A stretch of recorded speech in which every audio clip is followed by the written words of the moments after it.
Hello everyone, my name is Fons Jacobs and welcome back to another episode on Band of Insiders podcast and video podcast.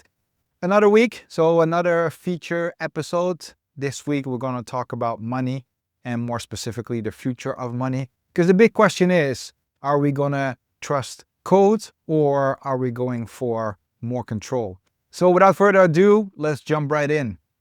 The future is weird, we know that. A lot of people are very much afraid that with all these new developments, there will be even more control by either governments or large tech firms. Another very reasonable concern. As you know by now, I also find it important to share developments that are working on preventing those bad things from happening. Today, it's time for another one of those technologies, stablecoins. For some, this might be the most boring thing ever. For others, it's the foundation of a new economy. You guessed it. I'm much more in the latter camp.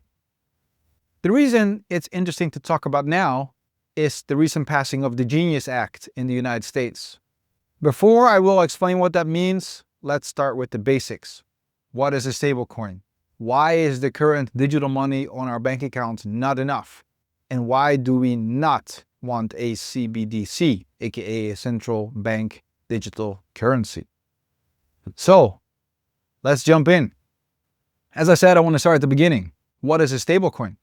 A stablecoin is a type of digital currency that lives on the blockchain, but is tied to a stable value, usually a one-on-one with the US dollar or euro. Think of it as a crypto's answer to cash, fast, borderless, and programmable. There are different flavors of stablecoins. For example, one, fiat-backed, like USDC or USDT. Every token in circulation is matched by dollars or bonds, aka government debt that pays interest and is considered very safe, held in a reserve. The other one, crypto collateralized, like DAI, backed by other crypto assets, but designed with smart contracts to keep its peg. A peg means its value is fixed to another currency, like always staying $1. The key idea? You get digital money that combines the speed and openness of blockchain with the stability of traditional currency. So why isn't money on our bank accounts enough?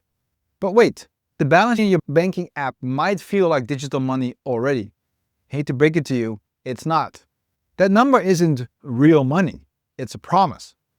What sits in your bank account is a liability of your commercial bank, basically an IOU, aka a written or digital promise to pay you back later, and that's all it is. If your bank fails, your deposit can disappear. Governments insure part of it, for example, up to 100,000 euros in Europe or up to $250,000 in the US. But beyond that, you're exposed. In other words, the safety of your money depends on the health of your bank and whether it stays solvent, meaning it has enough assets to meet its obligations. And solvent is another way of saying you are trusting the people running your bank to make the right decisions. I love people, I really do. But we all make mistakes, and we all know that power corrupts. We don't need to look far for proof. In 2008, the global financial system nearly collapsed because banks took reckless risks with other people's money. Mortgages were bundled into toxic products. Regulators looked the other way, and when it all came crashing down, taxpayers were forced to bail out the very institutions that caused the mess. Millions lost their homes, savings, and jobs.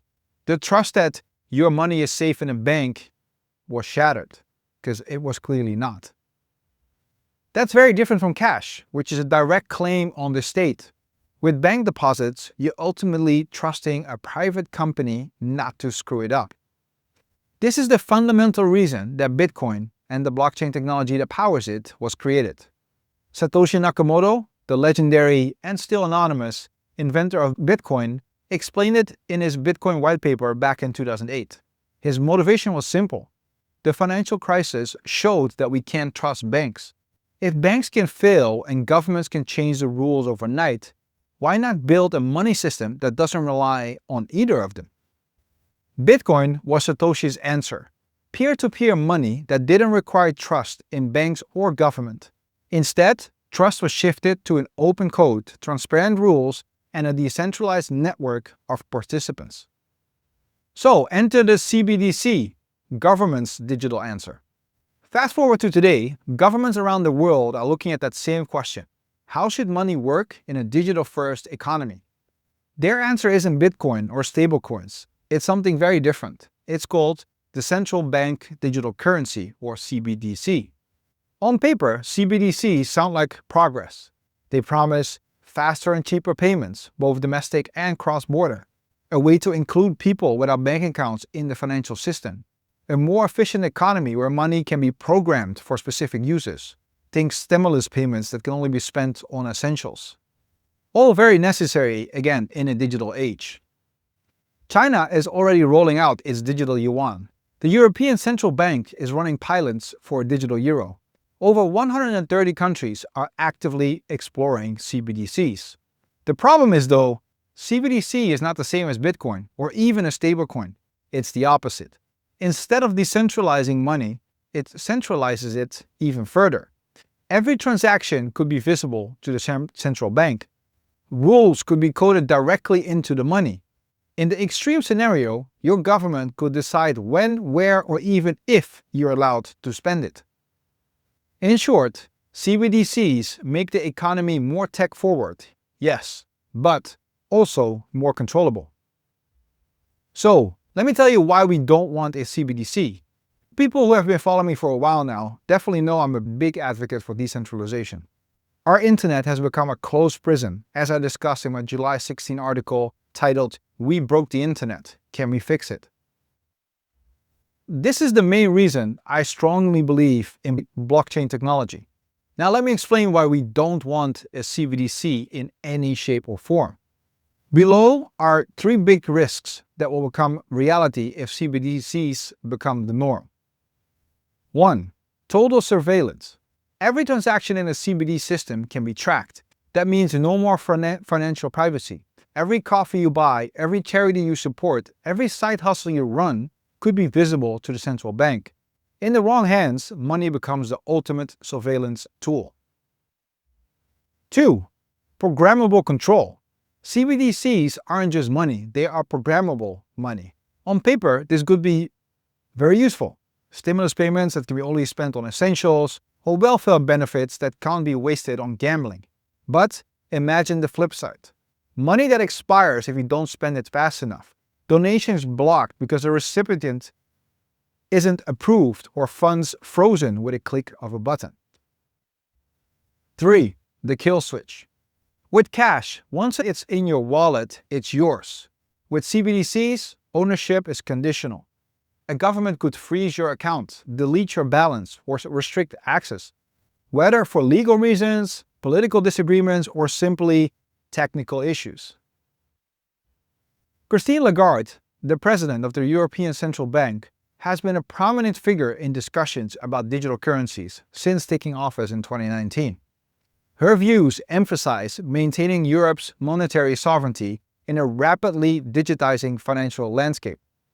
She, interestingly enough, as of last week, news was leaked that the European Central Bank was looking at public blockchains for the potential CBDC, instead of a potential private ledger, which could bring all the risks I shared above. In the meantime, stablecoins are on the rise. While governments are busy designing CBDCs, stablecoins are quietly becoming the money of the internet, and their adoption is exploding. According to the US government's 2025 Digital Asset Report, stablecoin usage has scaled at a pace that's hard to ignore. Let me share some numbers. In 2023 alone, stablecoins settled $11 trillion in transactions on public blockchains, up from just $250 billion in 2019. Stablecoin transaction volumes now exceed what Visa and MasterCard process annually.